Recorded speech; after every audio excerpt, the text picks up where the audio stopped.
Un auto avanza a gran velocidad en una carretera cubierta por el frío invernal hasta que una patrulla aparece detrás de él.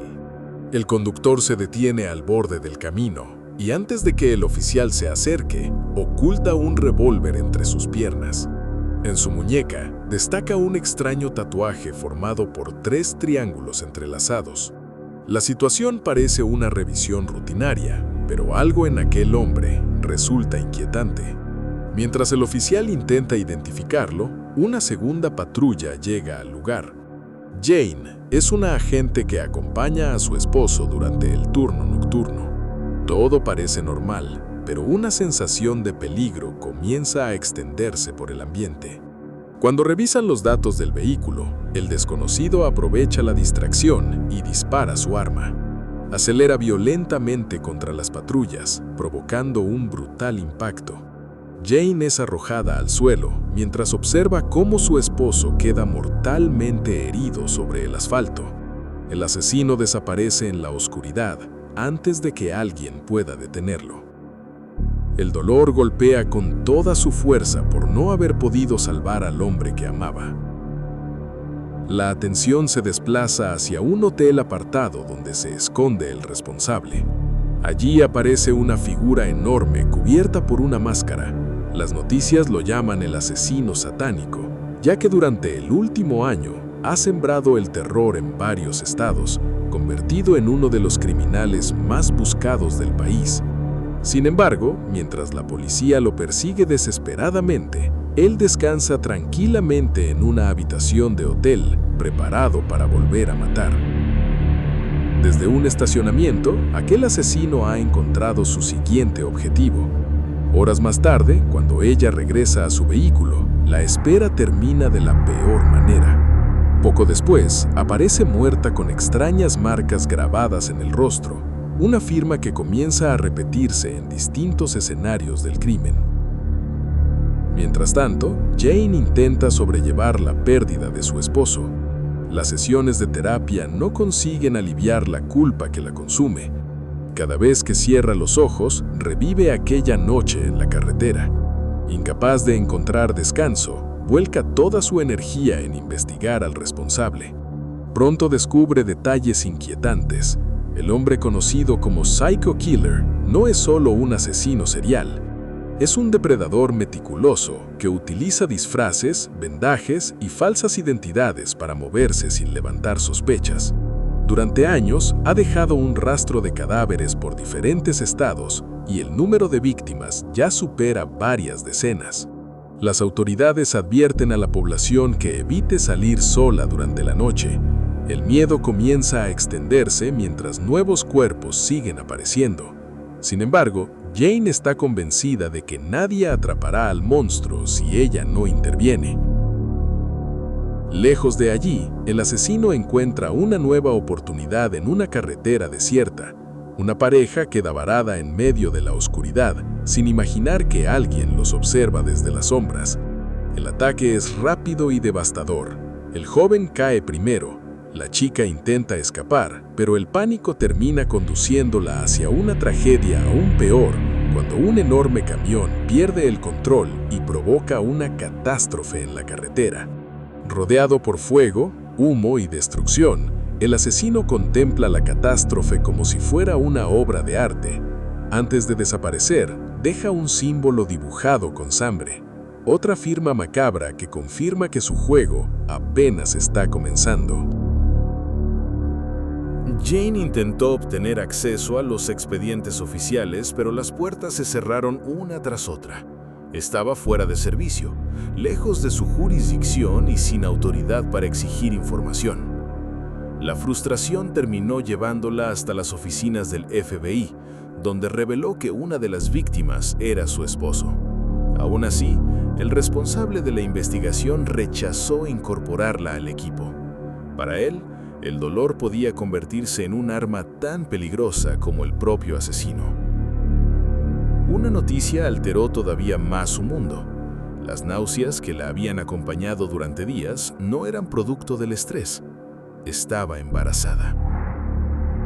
Una colaboradora del caso aceptó reunirse con ella lejos de miradas indiscretas. Le entregó copias de documentos confidenciales. El homicida no dependía únicamente de cuchillos y hachas. Había acumulado armamento militar, incluyendo explosivos.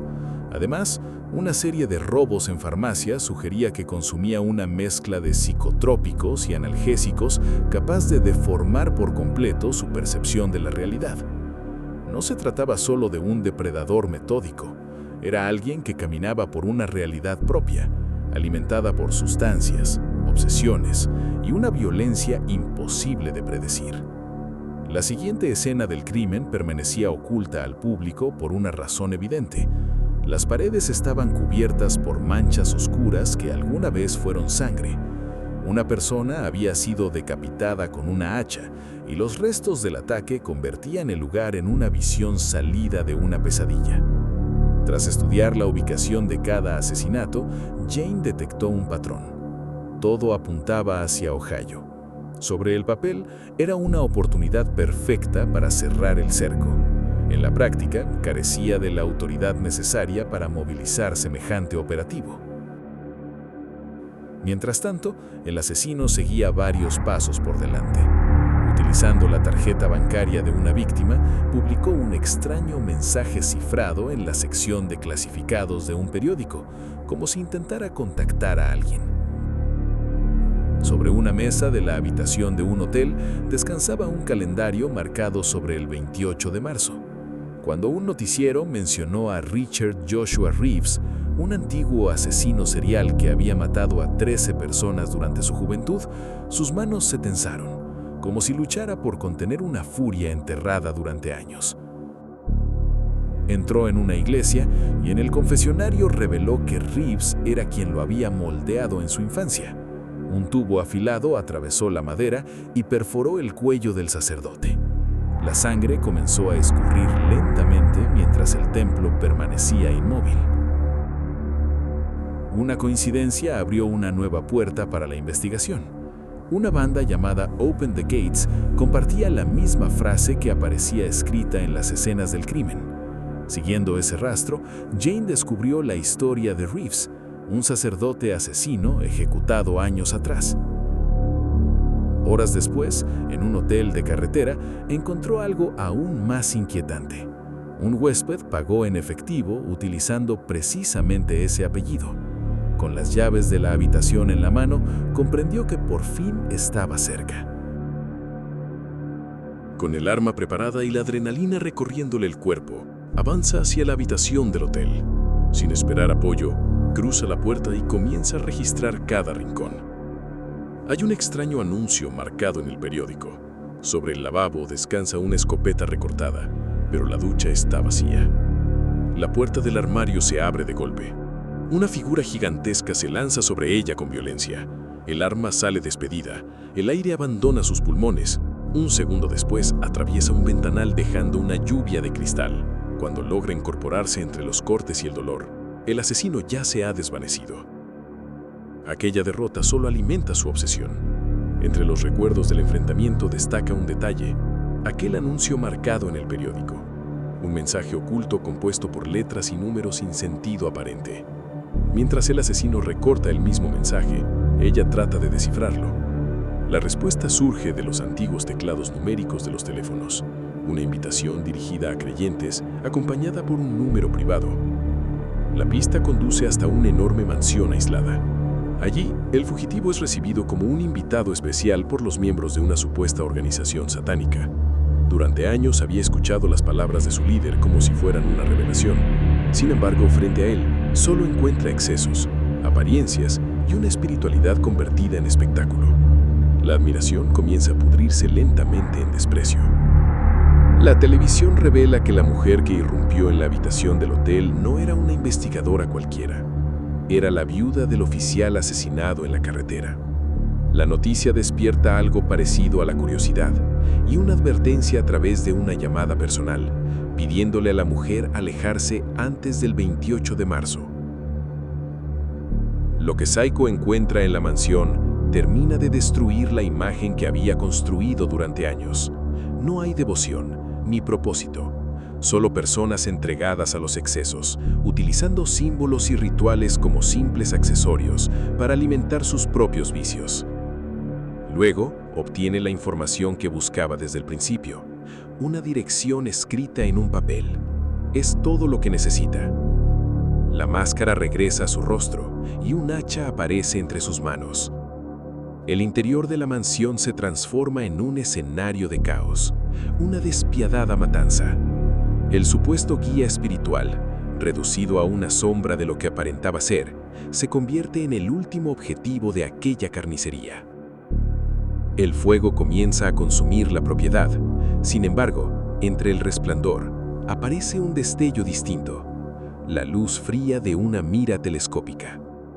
Una silueta falsa ocupa su lugar durante apenas un instante. El disparo atraviesa una ventana. Desde la distancia, parece una ejecución perfecta, pero la ilusión dura muy poco. Un vehículo aparece entre el humo, embiste violentamente a Jane y desaparece nuevamente. Las advertencias fueron ignoradas una y otra vez. Las pistas quedaron archivadas y el asesino siempre logró mantenerse un paso adelante. Pero las pruebas reunidas ya son imposibles de descartar. Mapas, símbolos y una fecha específica comienzan a encajar. El FBI comprende que han estado persiguiendo algo mucho más grande de lo que imaginaban. En una vivienda aparentemente común, prepara explosivos y reúne todo lo necesario para lo que considera su obra definitiva. Secuestra a una persona clave para sus propósitos y la obliga a acompañarlo, mientras una vigilancia cerca de una antigua iglesia parece indicar que ese será el escenario donde terminará la cacería. Pero una revelación surge de repente. El extraño tatuaje de Psycho no representa un culto oscuro ni una profecía religiosa. Representa radiación. Los robos, los mensajes cifrados y la obsesión por la frase «abrir las puertas» adquieren sentido. El objetivo nunca fue destruir una iglesia. El verdadero blanco es una central nuclear. Busca desencadenar una catástrofe capaz de contaminar una ciudad entera y convertirla en un infierno inhabitable. La advertencia se transmite de inmediato, pero antes de que las autoridades puedan reaccionar por completo, Psycho ya ha logrado atravesar los primeros niveles de seguridad de la planta. Explosiones, alarmas y luces de emergencia transforman el complejo en un escenario de caos. Los trabajadores huyen mientras los equipos tácticos se movilizan por los pasillos intentando localizarlo antes de que sea demasiado tarde. Cada segundo cuenta y el plan comienza a desarrollarse exactamente como fue concebido. Todo apunta a una misión suicida. El hombre que ha sembrado el terror durante meses parece dispuesto a morir con tal de arrastrar a miles de personas junto a él. Los sistemas críticos empiezan a acercarse a niveles peligrosos. Los equipos especiales intentan abrirse paso, pero las puertas reforzadas convierten cada avance en una lucha desesperada contra el reloj. La única esperanza aparece a través de una antigua sección técnica clausurada desde hace años. Desde allí es posible observar la sala de control a través de un cristal blindado. Al otro lado se encuentra Psycho Killa, rodeado por el caos que tanto tiempo soñó provocar. El cristal parece imposible de atravesar, pero la insistencia termina abriendo pequeñas grietas. El plan comienza a desmoronarse en cuestión de segundos. La detonación que debía marcar el final nunca llega a producirse. El responsable intenta aferrarse a su último acto de destrucción, haciéndose explotar. El plan sigue siendo abrir las puertas del infierno. Pero la oportunidad desaparece cuando Jane logra disparar a través de una pequeña abertura en el cristal y Psycho cae antes de completar su objetivo. Durante unos momentos interminables, nadie sabe si el desastre aún puede ocurrir. Luego, la temperatura desciende, los indicadores se estabilizan y la amenaza desaparece. La ciudad ha sobrevivido por un margen tan pequeño que resulta difícil creerlo. Meses después, la vida parece haber encontrado una forma de seguir adelante. Las heridas aún existen, pero el futuro comienza a abrirse paso lentamente entre los recuerdos de aquella pesadilla. Sin embargo, Hay sombras que se niegan a desaparecer por completo. Una noche, la imagen de Saiko aparece de repente. La pesadilla es tan real que siembra la sensación de que el peligro sigue observando desde algún lugar, aunque al revisar los alrededores no hay nadie, solo el silencio. Pero la historia guarda un último giro. En medio de la nada, un convoy atraviesa una carretera solitaria, con destino al Valle de la Muerte. Dentro de uno de los vehículos, viaja un pasajero que debería estar muerto. Reeves sigue respirando, y eso significa que la pesadilla todavía no ha terminado.